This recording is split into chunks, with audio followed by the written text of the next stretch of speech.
કડીના અગોલ ગામમાં દબાણની બબાલ. ગામના સલીમભાઈ નામના વ્યક્તિનું દબાણ હટાવતા ગંભીર આક્ષેપ. કોંગ્રેસના લોકોએ બેસવા માટે જગ્યા આપતા મકાન તોડી પાડવાનો આરોપ.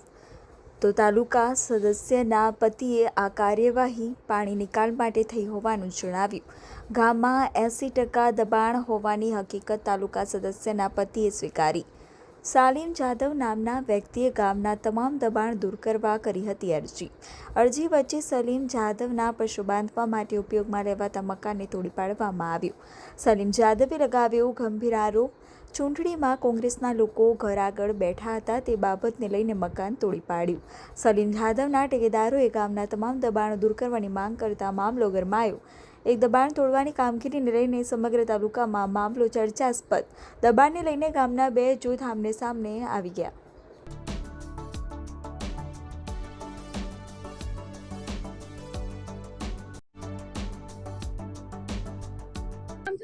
મારું નામ છે કુરેશી સલીમભાઈ હબીબભાઈ. મેં અરજી આપેલી હતી, એનો મને કોઈ જવાબ મળ્યો નથી.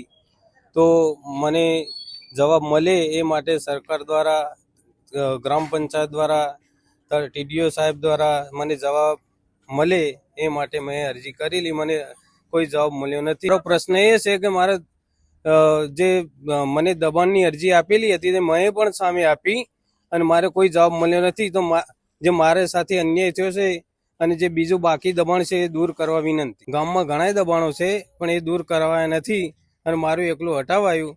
તો એના માટે મેં કાર્યવાહી કરી પણ મને કોઈ જવાબ મળ્યો નથી. રાઠોડ અબ્બાસ રહીમ. એવું થયું, આમાં કોંગ્રેસ વાળાને સીટ મૂકી, ખુરશી મૂકી, એમાં લેવરાય, એમાં અવર થઈ ગયું, વિરોધ થઈ ગયો. ગામમાં તો 80% દબાણ છે.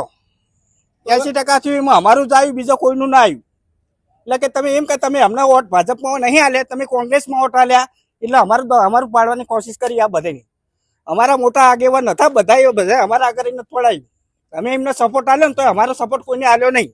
ભાજપમાં વોટ આલો તમારું દબાણ નહીં તૂટો.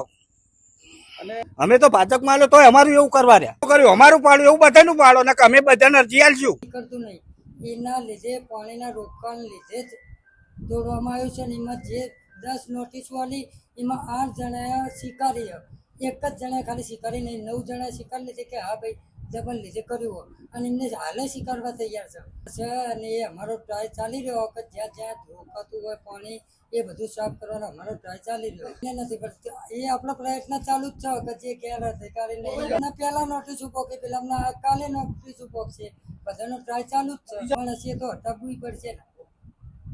અમે તાલુકા પંચાયતથી આવે છીએ. દબાણની કાર્યક્રમ ગોઠવેલો છે ગ્રામ પંચાયતે, એના ખાલી સુપરવિઝન. એ ગ્રામ પંચાયતની સત્તા છે અમને.